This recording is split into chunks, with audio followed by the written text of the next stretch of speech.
a quote from author Albert Camus. He said, "Don't walk in front of me, I may not follow. Don't walk behind me, I may not lead. Just walk beside me and be my friend."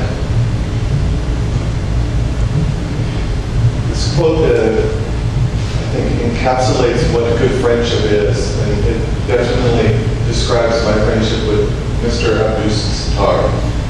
When I first started working with him, he was already a local legend. He was known to help students, many students, to go places that they never thought that they would go before, to see a vision that they couldn't see in their head that they could do, to face fears that they never thought that they could confront. And he did all this day in and day out. Admired man, a respected man. And over the years, I was lucky to get to know him. Our family has been very grateful to become friends to he and his wife, Brenda. I think all of us at some point in our lives, for the people that we know well, sometimes we say, all right, if this friend that I know, this family member, if they were an animal, what kind of animal would they be? So with Abdus, it's always been very clear to me. Abdus is a lion. He is a lion of a man. But he's not the kind of lion that you would run from. He's the kind of lion that you want by your side, the kind of lion that will bolster your spirits when they're down, that he will put a jolt through your blood to give you courage to face things that are dark. He's always been this kind of friend to me. On a side note, I would ask you the question. I've said the word friend many times. What is a friend? Do you know? What is the thing that friendship is made of? I hope I don't push the podium off. I'll lose a friend. We're in the cultural center. This is a wonderful thing. What is culture made of? What is the thing that culture is made of? Religion, institutions, whatever it is. For that matter, what makes you, you? When you go to sleep at night and you wake up in the morning, what is the thing that pulls you together so that you're still you? Have you ever thought of that? I have an answer, right? It's a good thing, right? Maybe quieting. I would say that it's your own personal life story. It's a story that only you have experienced, only you know, only you can tell in your unique way. So, if it's a friendship, I would say that it's two stories that intersect at a very important point in time, threaded through by a very precious thread. It may be a long seam, it may be a short seam, but it's the thread that counts. And you hope that that thread stays in place for a long time. There's one poet who said, "We're friends in spots."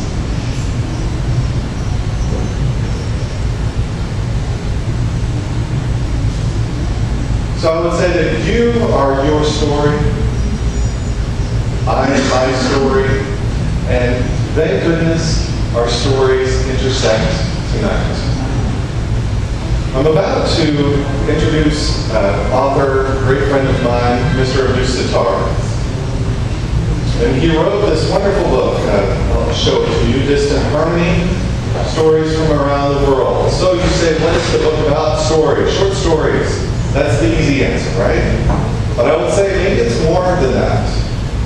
As I've read through the stories and read through them over and over, I would say that they reflect some of what his life story is all about. You could say it's his soul's fingerprint. Right? That's what our life story is. And maybe Abdus has been finger painting. creating stories, but he's, in every one of them, left an indelible fingerprint so that you know he was there. But there are also stories that you want to connect to your own, and you say, I wish in this story that I could be more like this person, and I could reflect this value more, or my future could be more like this. There are stories that lift you up and make you more. I was asked to describe his book, and this is what I put together.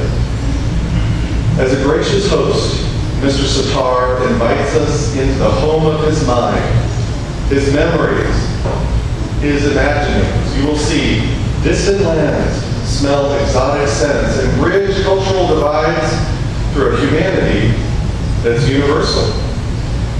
In his stories, Abdus both exercises the soul and whets the thirst of the poet in all of us. He is a compassionate warrior with a pen who wields it well. So please join me in welcoming the warrior who wields a pen, the lion who gives courage to those without, and to my gracious friend who has a way of making your story feel just as important as anyone else's, Mr. Abdus Sattar.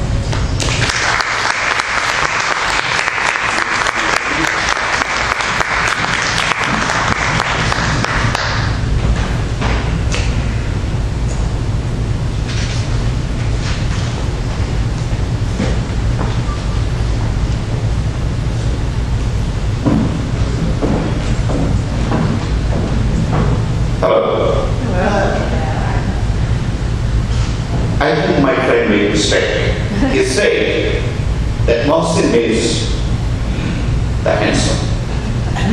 My mother said Abdus Sattar is the handsome man of the world. But maybe it was not easy to write in English, learning Bengali. The first English I remember, my father taught the Titanic sank. The Titanic sank. The Titanic sank. Means we memorized. So it was not really very easy for me. Now, excuse me if I just talk a little different. If I say, "Kere formula,"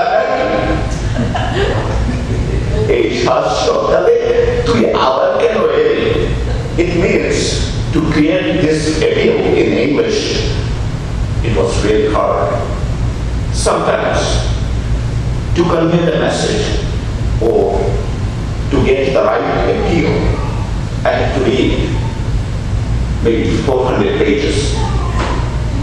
To write a story, to write this kind of a story, I think an American whose mother tongue is English, they can take maybe, I think, within 6 months to 1 year. But it took me 7 years.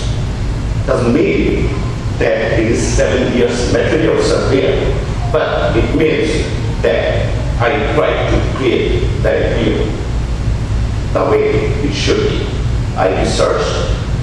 I think I have read more than 12 books of that great author of the world.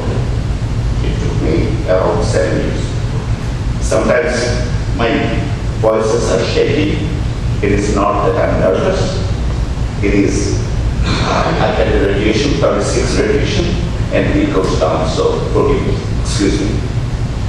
So I should say at this gathering, there is a little introduction to address my book. And of course, there are more details for an extended address of your presence tonight. I want you to know the Academy of Bangla Arts and Culture appreciate your presence and wisdom. And it is, I trust, certainly encouraging to all of us here tonight. The human sufferings, colonialism, and poverty of many nations of the world constituted a powerful interest in me. I knew that this interest was somehow the cause of writing this book. To share this interest, I am honored to have an opportunity to speak here tonight. With merit toward none, with firmness in the right, as justice gives us to see. The book reflects cultures and social wounds of the world. Let us care for the people. Let us care for the society. Let us focus and cherish a just and lasting peace. We high hope for this endeavor and to donate the proceeds of this book to the cancer patient. Let your encouragement be the first attention in regard to its first luncheon. Thank you.